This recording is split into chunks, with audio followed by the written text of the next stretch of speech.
Ahead on Sport Unlocked, concerns grow for Afghanistan's female footballers with evacuations being planned. Plus, Barcelona's worsening debt, UEFA's investment fund plans, and the creative and curious deals of the summer transfer window.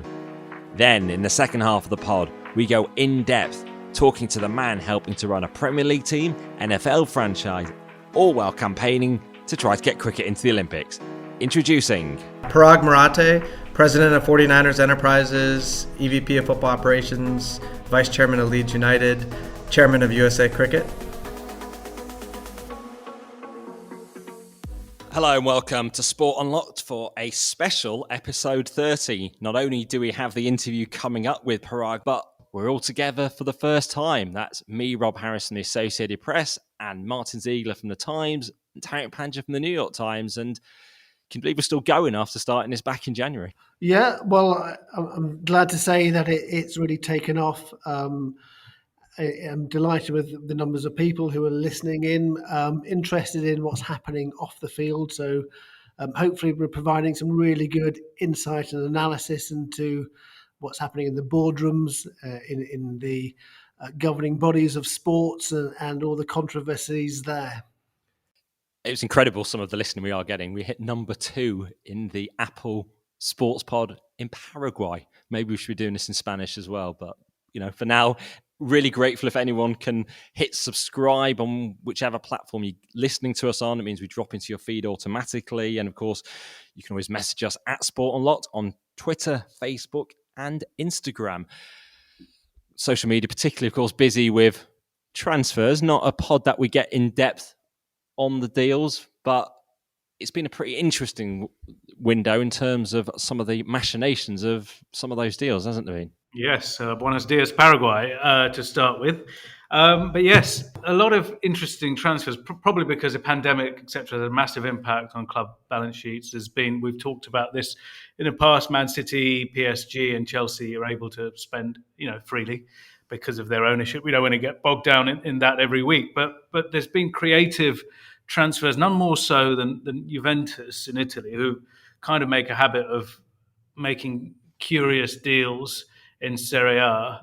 And there was one this week which really struck me as Italian midfielder Manuel Locatelli, one of the stars of Euro 2020 in Italy's victory, their central midfielder. He was playing for Sassuolo until this week. Highly prized player, and despite the market being dry, at the very elite level, there is interest in these top players, and Juventus have managed to secure Locatelli in a very curious deal, very strange arrangement. So 35 million euros is the fee, but the first 2 years of that deal, Sassuolo don't get paid any money at all. He goes to Juventus on loan, and then only in the third year, Juventus are due to start paying this 35 million euro fee, which is, incredibly cheap at that very top end of the market. And even then, they pay that over a number of years. And you have to wonder, what's in it for Sassuolo? People are saying, Locatelli only wanted to go to Juventus, so they were stuck between a rock and a hard place. But then I will name Harry Kane. He only wants to go to Man City, it seems, but that price has not changed. It's interesting, Martyn, isn't it? How does that work? I mean, I think if I was in Italy and a fan in Italy of a club other than Juventus, I would be pretty angry that there seems to be some sort of special deal that has been cooked up, and it tastes wrong. It smells wrong to me. That you're having this very very fortunate deal for Juventus, who are actually probably the richest club in Italy, yet because of their financial issues at the moment, they're sort of doing this, making this slightly dubious agreement. I'd be quite surprised if that was allowed in the Premier League, for example, because I think they would be a feeling amongst all the other clubs that it's a bit of an unhealthy relationship. What does it say about the willpower of the other Serie A teams? Of course, we're still coming off the back of Juve trying to rip up the whole system by being part of the Super League charge. And of course, Serie A were very much against that, but they didn't punish them, did they? Well, Rob, that's really interesting. The chief executive and the chairman of Serie A at the time said if Juventus remain in Super League, they will not be allowed to play in Serie A. Well, Juventus are one of the three teams that have kind of remained in Super League, and there hasn't been any punishment there at all.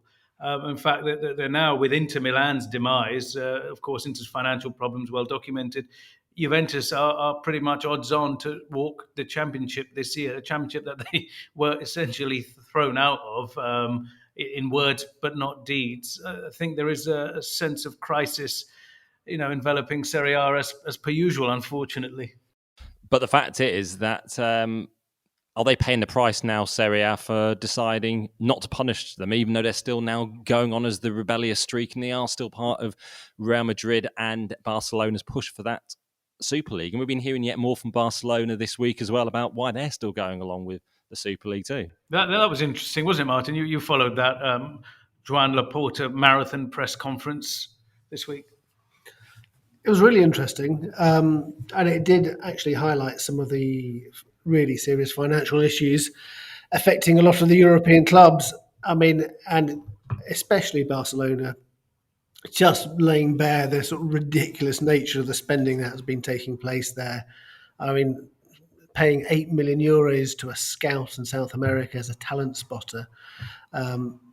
That's just the tip of the iceberg. I mean, they're paying 103% of their turnover on salaries. I think he said they just spent the 222 million from Neymar's transfer at the speed of light. Obviously, there's a lot of trying to throw dirt at the previous regime, but I think even allowing for that, you'd have to say that this is a prime example of how the biggest club in the world should not have behaved. And the debt has now reached 1.35 billion euros. And Laporte said the club has a net worth at minus 451 million euros. What does it mean? Because they clearly are worth something. What does it mean? If it was a normal company, normal business, it means it's bankrupt. And like negative equity of that level means you sort of lock the doors and walk away. But this is Barcelona. Another number that I found really striking was an annual loss. They're estimating at 487 million euros for the year. That would be a record by a huge margin, and yet they're still going. And the thing about this Laporta character is also interesting, is that he seems to have been really shocked by all of this.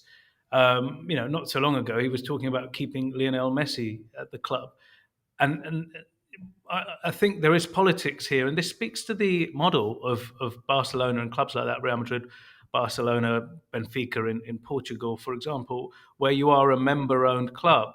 These teams are political institutions with these politicians presenting numbers in their favour when they want or against a regime when they want. These aren't really businesses or even sports teams as we would know them. They're run on entirely different metrics. And I wonder, in the current system, whether they can still have a long-term future. What do you think? Do you think this member-owned model can carry on? I mean, one of the issues is with the election of a president. While it does give the fans a say, the president, when they're candidate, is constantly offering these big plans to fans and trying to seduce them in terms of attracting their votes with grand ambitions in terms of what they can spend. And that means overspending and leaving the problem further down the line for a successor. I mean, it's quite funny that it's only a few years ago these were being held up as the sort of brilliant fan-owned clubs. You don't have oligarchs or oil-rich states owning these clubs. It's all great because it's the fans, but actually, it just showed that, like any other club, if it's not run properly, whoever's running it, it can lead to disaster. There's obviously an element of people promising the world in order to get elected and finding that very difficult to deliver once they're there.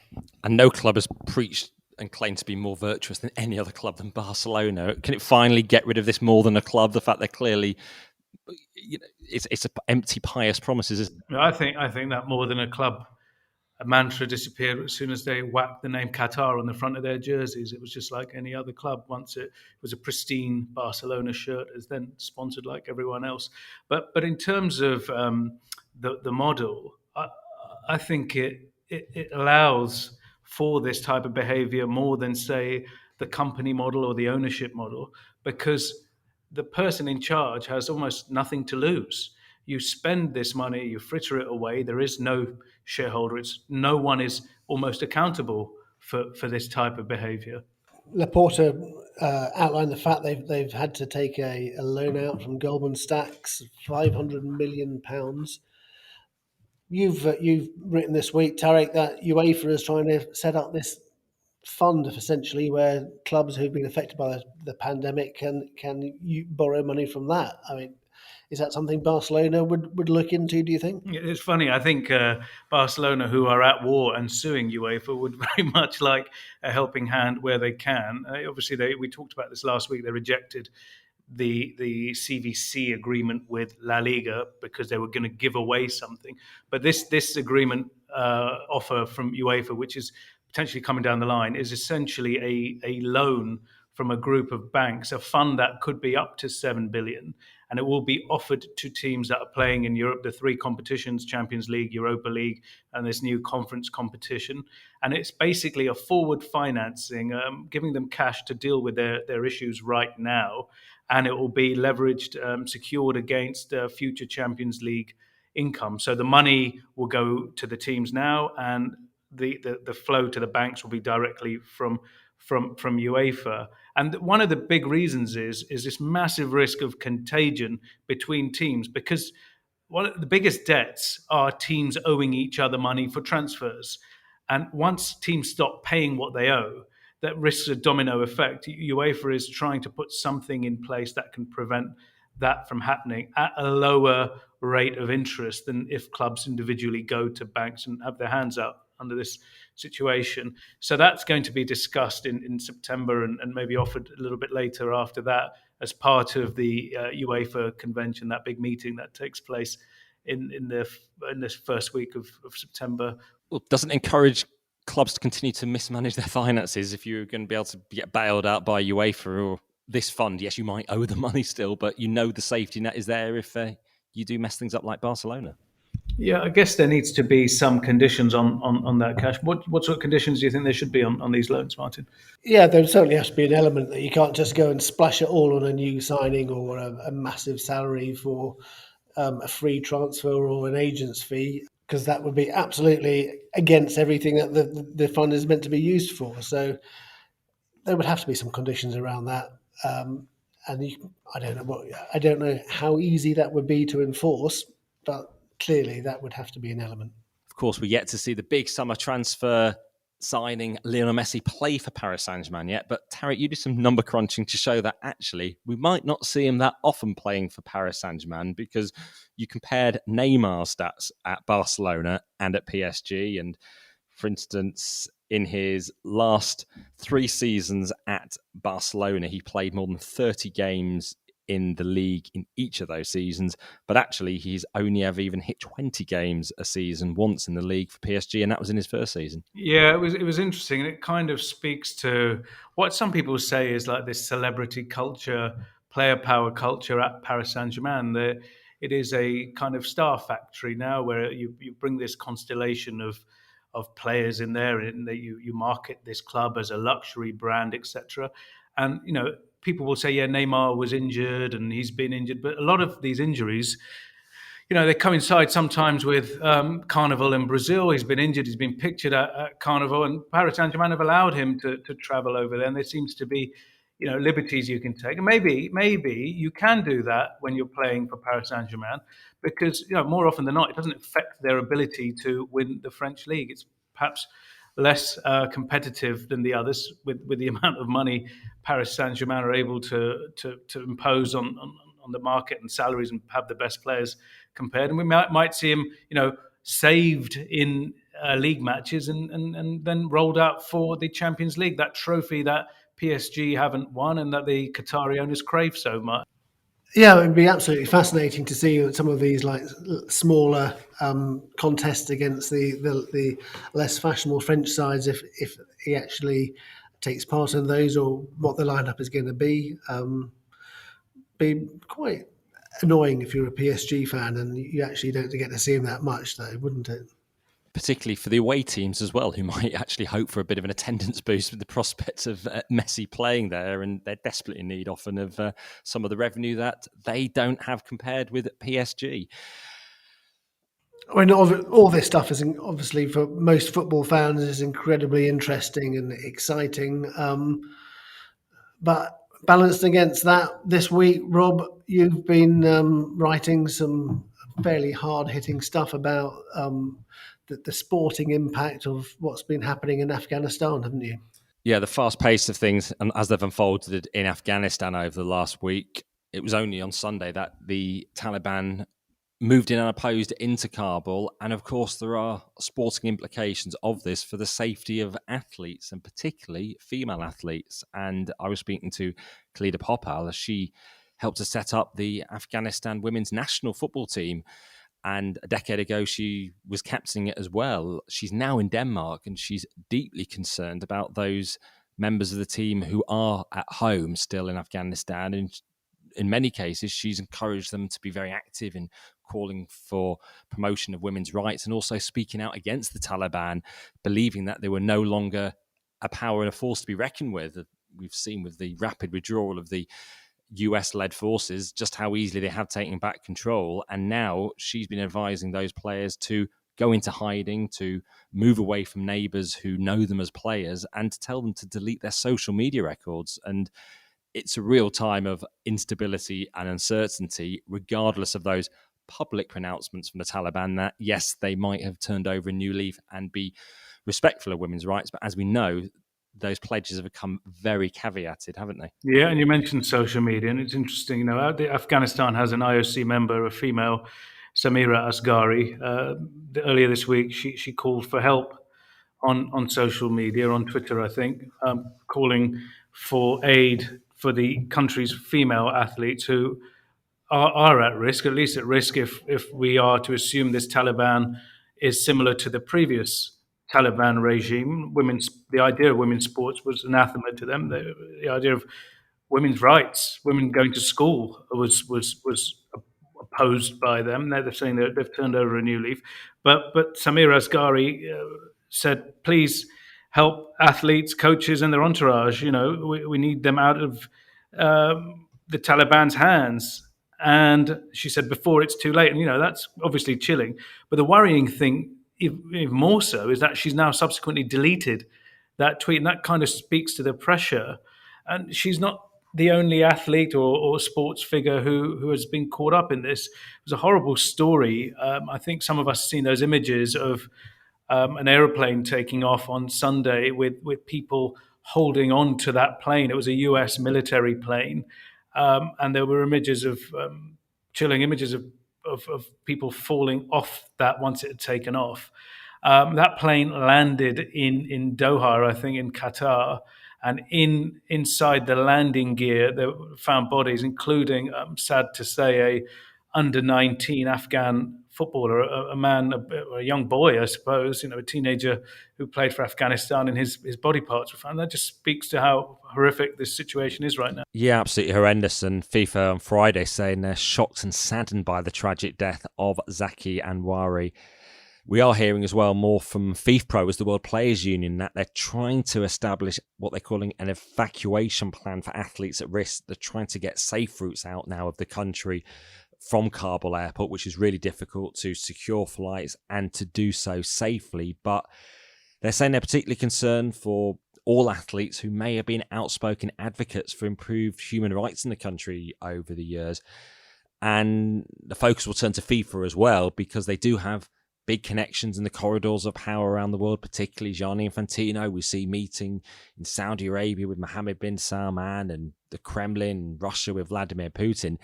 Now seems the moment for FIFA to try to exert some of its diplomatic influence to bring the players out safely, if they wish to do so, from Afghanistan. Well, Rob, interesting. Afghanistan is really central to one of the big cases at FIFA recently. There was the well-documented sexual abuse case against the former Afghan FA president. He, a warlord, no less, he's now been banned from football. But what about those female players who made the complaints against him? What kind of dangers are they in? And what is football trying to do to support those women? Because they did make a complaint against a very powerful figure in Afghanistan. Yeah, FIFA may actually not realise quite how much power it has, because one thing which does tend to unite everybody, whatever their political persuasions or political views or religious views, is football. And for a country like Afghanistan, I think, even if it's the Taliban or whoever, if there is something that football can do, they will absolutely engage with that, because they will want to be part of global football, I'm sure. Of course, we would be expecting to see Afghanistan's football teams in action during the international break in September. That's one to keep an eye on. The immediate sporting impact is on the Paralympics starting in Tokyo, and there is no longer going to be an Afghanistan delegation there, is there? Yeah, it seems very unlikely there's going to be an Afghan delegation there, unfortunately. And sport sometimes, what do they say, is the most important of the least important things, and for those athletes who train for that and to represent their country would have been very important. And we've had sport and politics mix quite a bit. We had the issue in the Tokyo Olympics with the Belarusian athlete who claimed she was being kidnapped and ended up claiming asylum and is now in Poland. She recently said she's going to represent Poland, if she could, in the sports world. And it just shows what pressure athletes from Belarus are under too. This week, Belarusian authorities said no athlete from that country can compete internationally. What is the IOC going to do about that? Finally, will it ban Belarus and its Olympic Committee? It said very little. People have been asking for this for a year, and at every turn, Belarus has done something even worse, and the IOC is yet to act. Martyn, do you think these governing bodies have a greater responsibility than maybe the odd soundbite that's been released?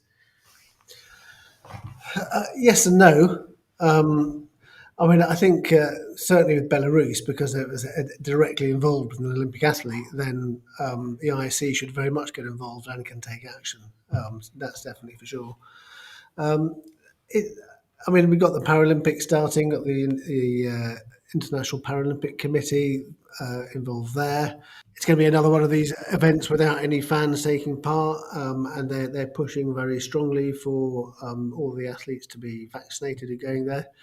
But it's quite interesting that this whole vaccination thing, because we're seeing it at the Premier League, they're asking players to be vaccinated, they're not forcing them. The same for the Paralympics.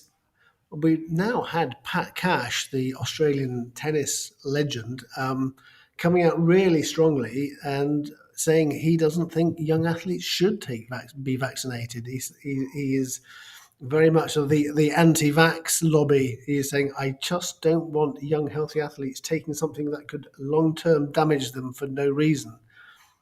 I mean, personally, I think that any long-term damage might come from Pat Cash warning people not to be vaccinated.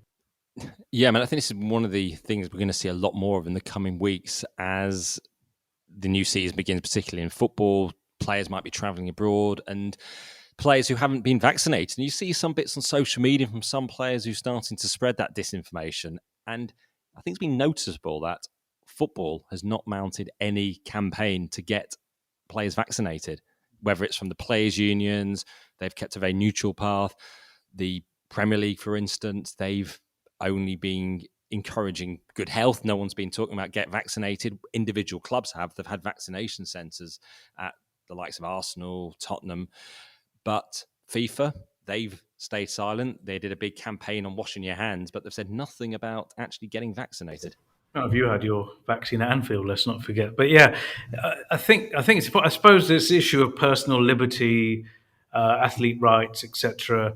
But back to that Pat Cash point that he raised, he doesn't want young, healthy athletes taking something that could affect them for no reason. But isn't the whole point that it's not just for yourself? By vaccinating, you are protecting others around you. I'm sure these young, healthy athletes might have parents, grandparents, uncles and aunts, etc. The whole point of the vaccination program, Martyn, unless I'm wrong here, is that it protects society at large. Well, that's what that's why I've been vaccinated, and I would certainly feel very strongly that people shouldn't be forced to, but people should be encouraged to.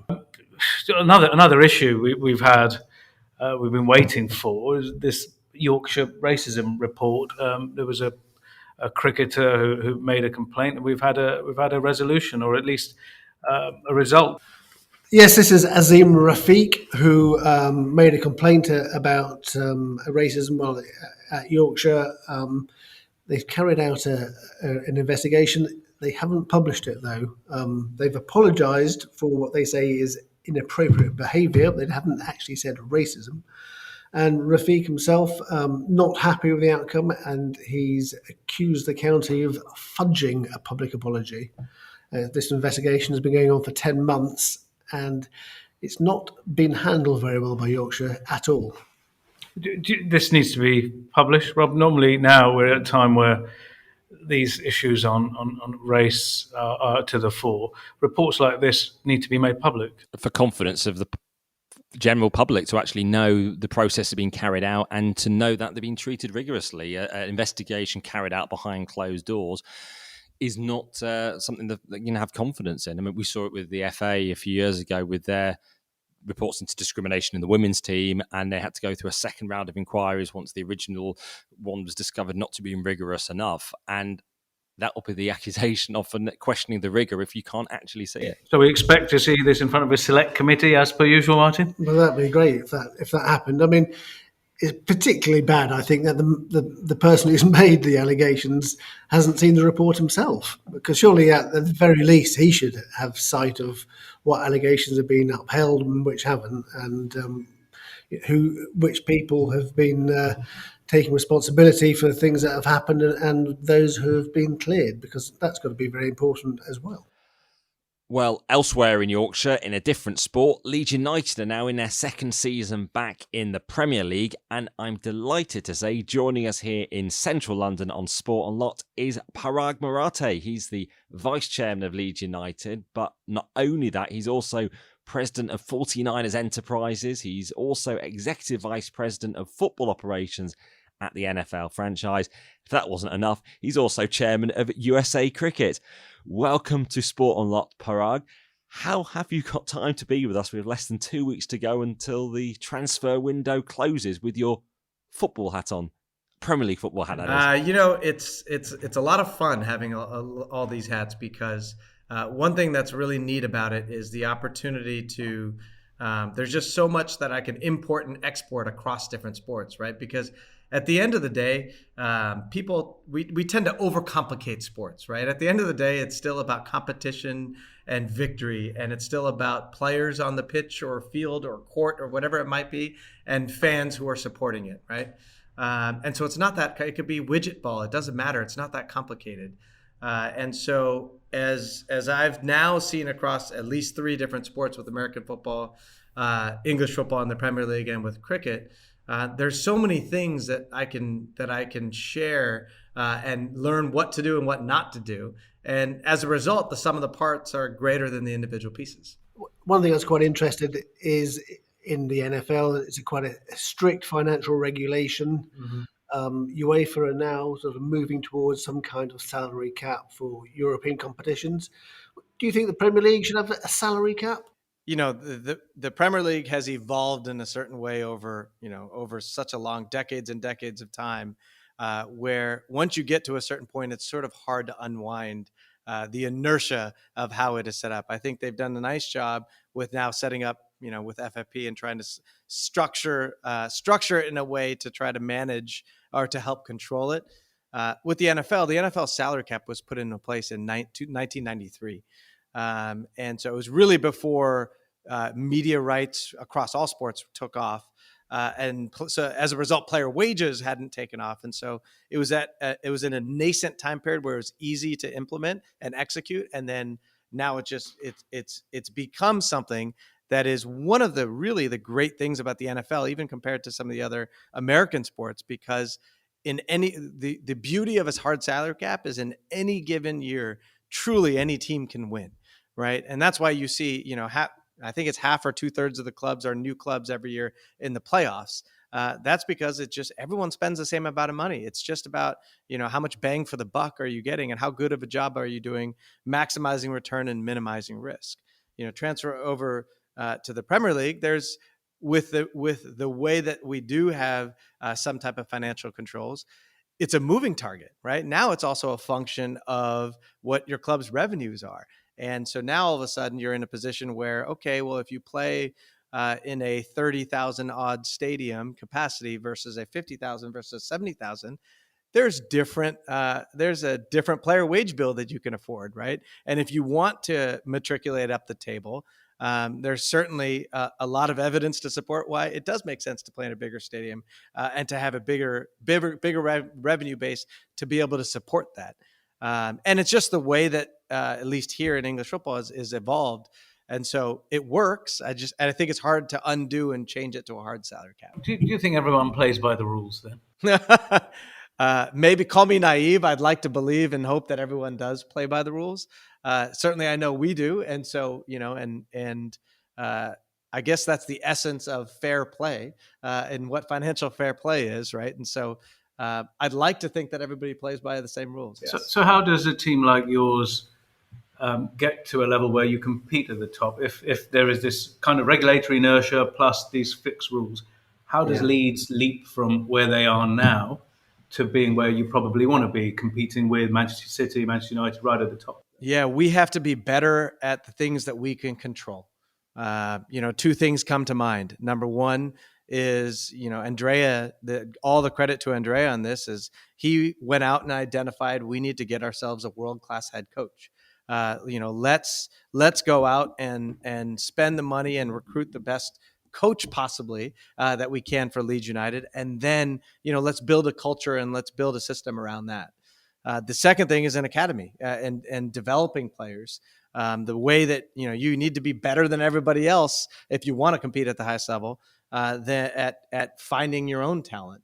Finding your own talent coming from, the very early ages of the academy. And Calvin Phillips is a great example of that. Someone who grew up through our academy, became an every minute player for Leeds, became a star for Leeds, and now is starring for his country, right?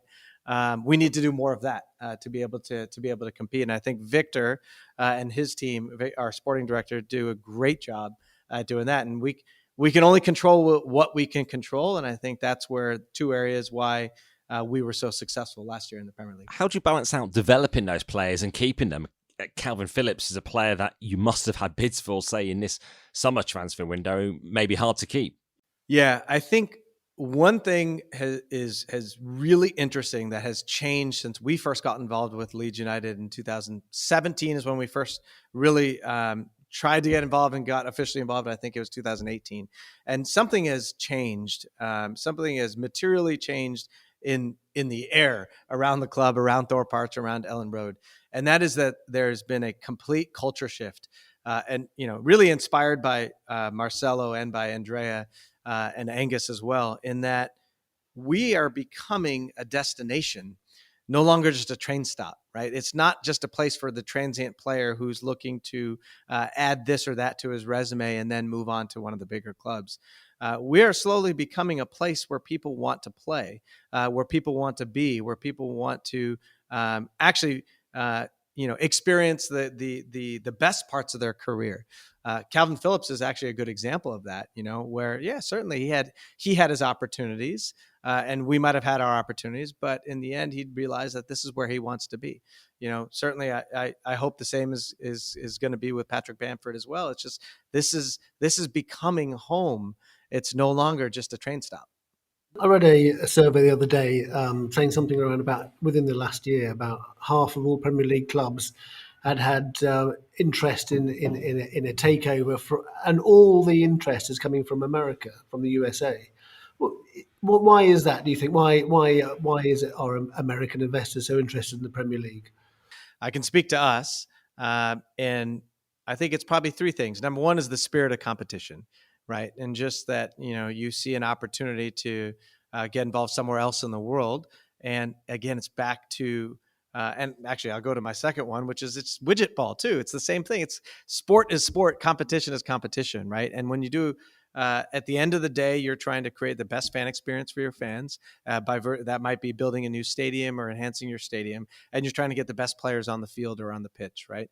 And when you've accomplished that in American sport, then you want and you feel like you have the capabilities and expertise to take it somewhere else. You want to go out and do that. And then I think probably, and this is just my speculation, is that you see clubs not just in the Premier League, but in Europe, they transact more frequently. I guess what I mean is they're for sale more frequently, right? American clubs are just not for sale very often. They don't. Many of them are passed down from generation to generation. You just don't see that as much here, and so I think that's probably part of it. And honestly, in the Premier League, part of what I love about it, what Colin, who's sitting here with me, loves about it, is the competitiveness where you're literally on the edge of your seat. What I mean is, 2 years ago, we were one game away from promotion. Sorry, one goal away from promotion, right? Or at least from playing in that final game in Wembley when we lost at home to Derby. And so everything is on the line every year, where you can be relegated or you can get promoted. If you're in the Premier League, the promotion is the Champions League, right? And so that is a unique form of competition that actually doesn't really exist in American sports. The pandemic has shown us that a lot of clubs are pretty much frozen in the transfer market, except Man City have spent 100 million on one player there, and maybe 150 million on another. They must have really great revenues to support that. No, let me ask you about them. You're talking about this. Any team can win on any given day. Can they, if one team is able to do, almost defying gravity there? Everyone else is frozen, it seems like, and Barcelona, for example, in a crisis. But these teams, what is it about them that makes them sort of able to just keep going? Yeah, I mean, money is only one element of competitive success. Certainly, it's an important one, right? But culture and attitude and mentality and coaching and teamwork, all of those things matter too, right? And so I think that, yes, on any given Saturday or Sunday, anybody can win. Of course, over the long haul, over a long period of time, that is harder to endure when somebody has a wage bill that's 3, 4, 5x that of yours. So it does make it harder. But I think you can only, like I said earlier, you can only control what you can control, and that's building as strong of a culture and system that you can, and everybody believes and trusts in one another. So how has this transfer window been different? Obviously, you're relatively new to the industry, but Victor and Andrea, they know the game quite. What are they saying about this particular summer transfer window?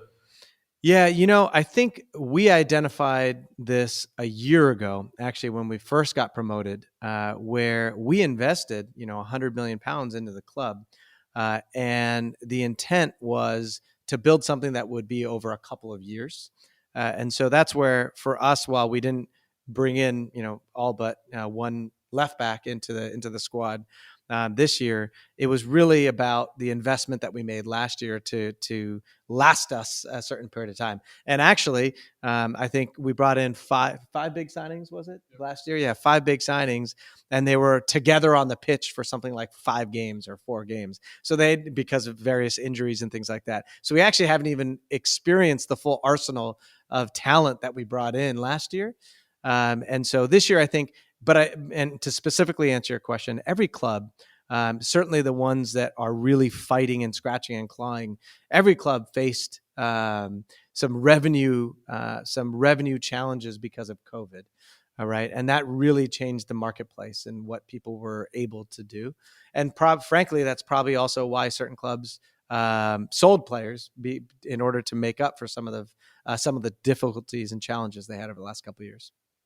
But we talk about Manchester City and their investment. Leeds had interest from Qatar at one point. Was it you guys coming in and raising your stake that sort of fended off Qatar, or would you still actually welcome investment from a state like Qatar? No, I think rumors are just that. They're rumors, right? And so I think I've had a great friendship and relationship and partnership with Andrea, now going back 7 years now, and within Leeds for 4 years now. And so our intent was always to take a bigger stake and get more involved. The first part for us was to just dip our toes in the water.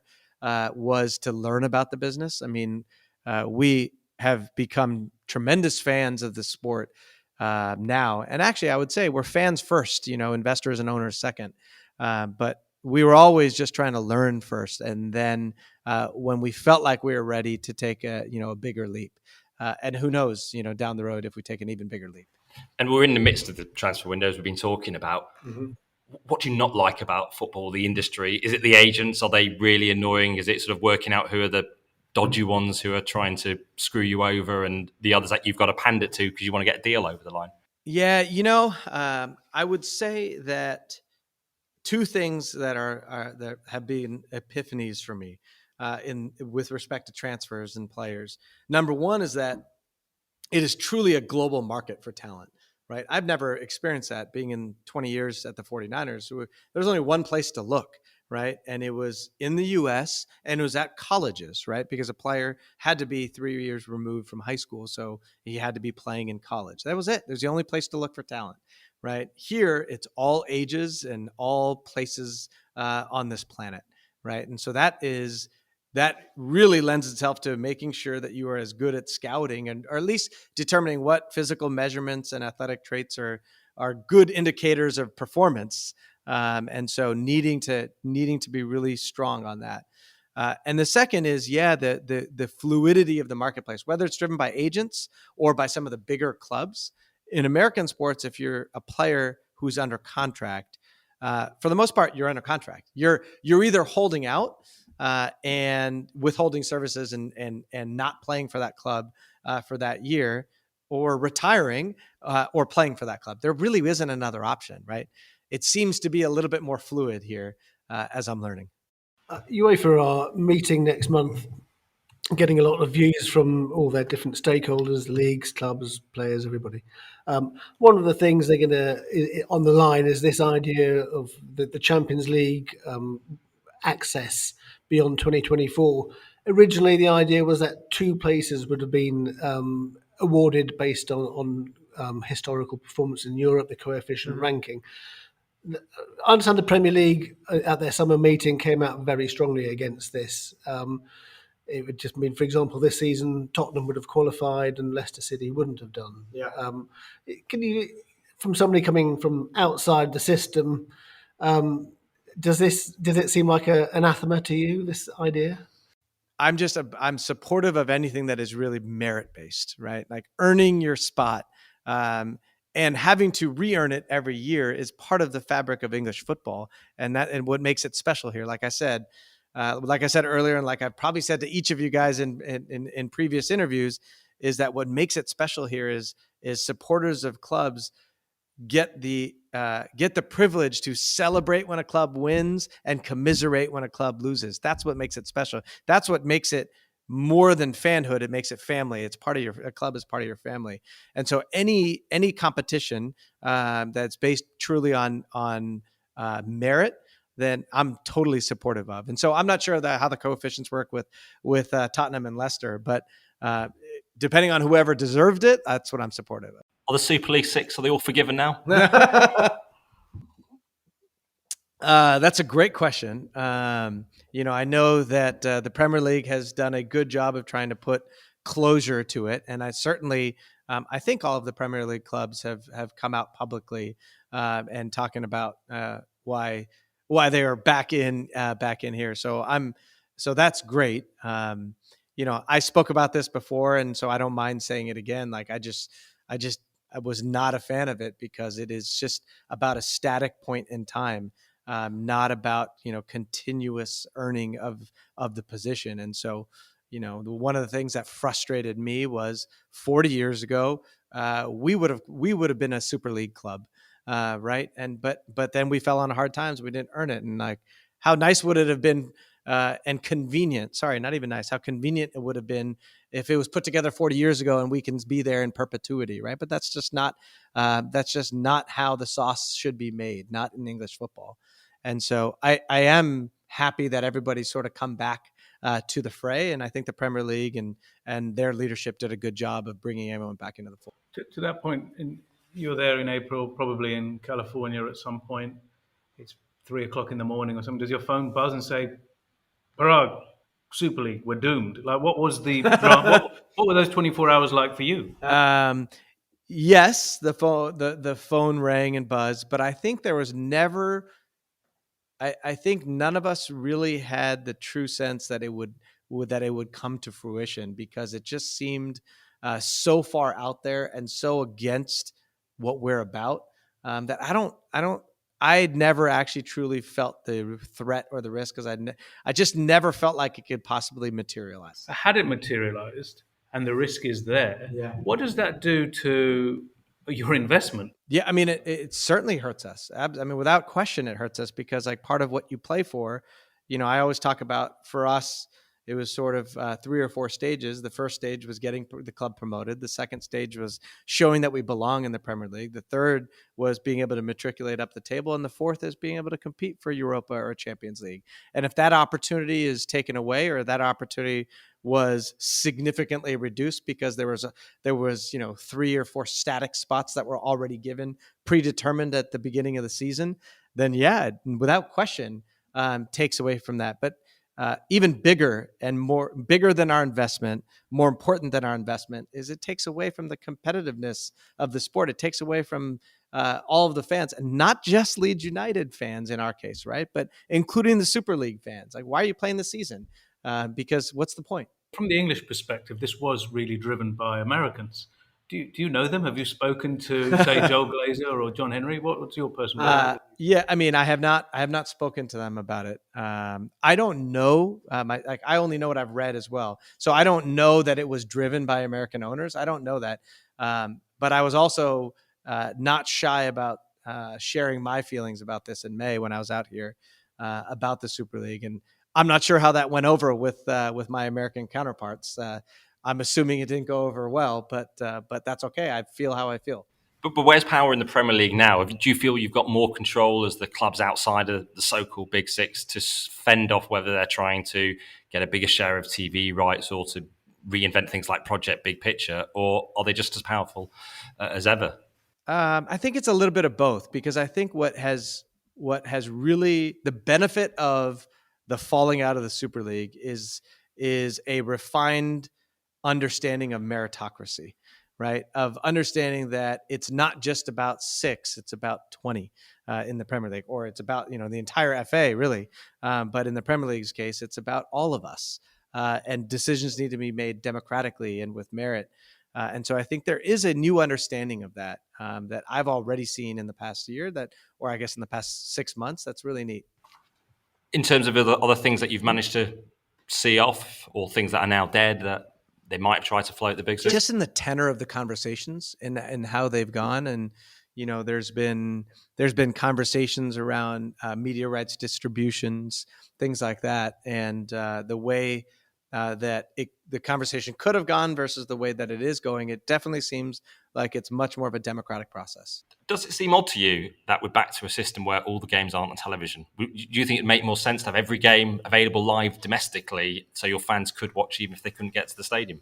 Yeah, I mean, there's creative solutions to be able to do that. Whether it was, you've got the what's on TV, but maybe that's another opportunity. Just thinking out loud, some sort of one-to-one streaming aspect that the Premier League can do, that sporting institute leagues can do.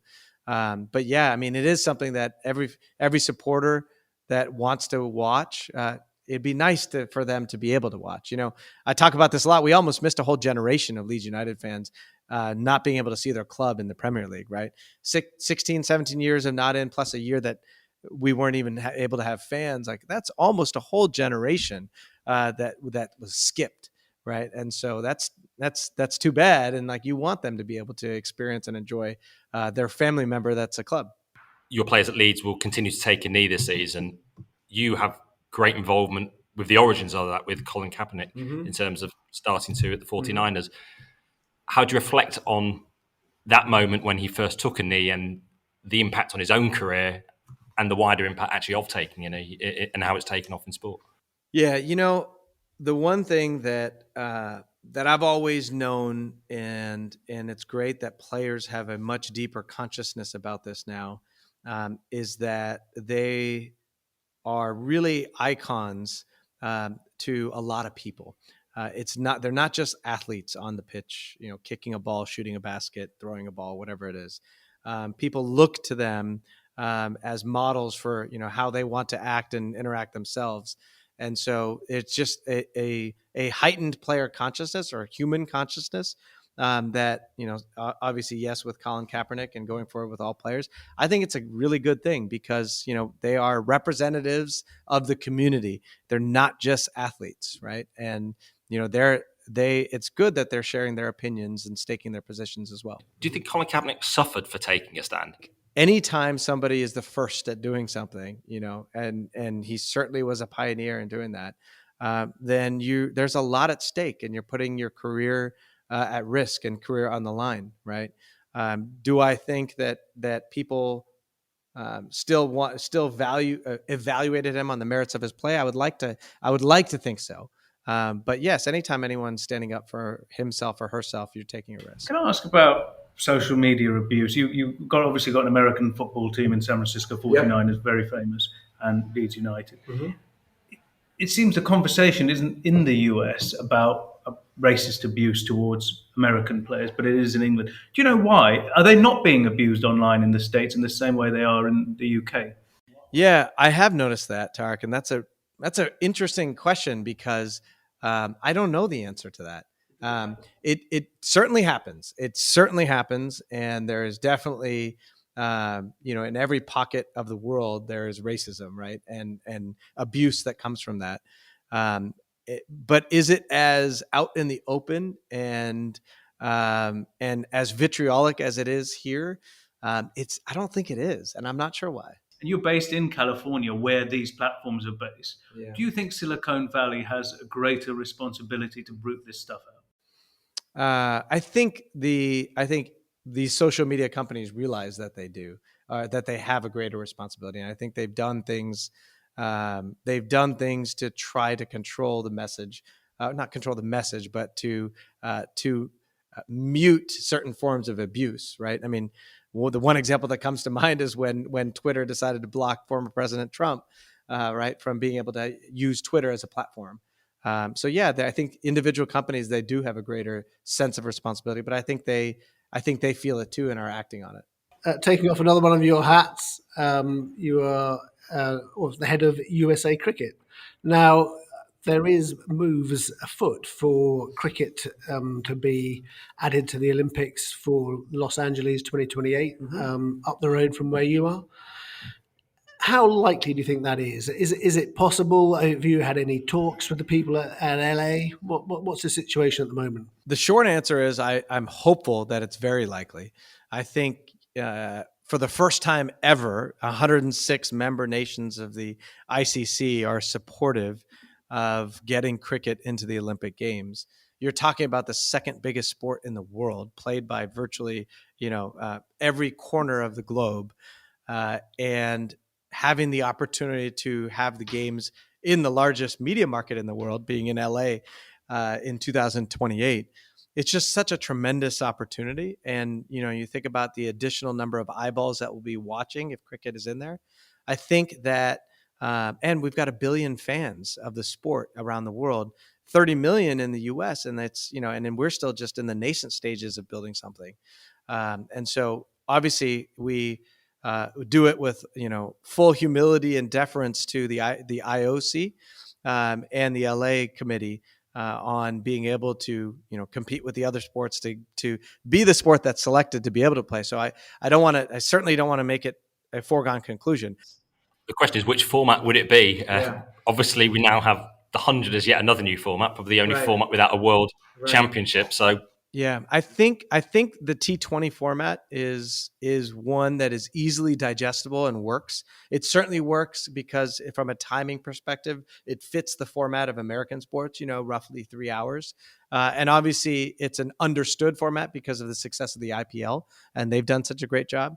But of course, when I said we'll do this in full deference to the IOC, like we'll work with them in terms of, if there was a different format that they preferred, then we're open to it. The most important thing is for us to get cricket in the games.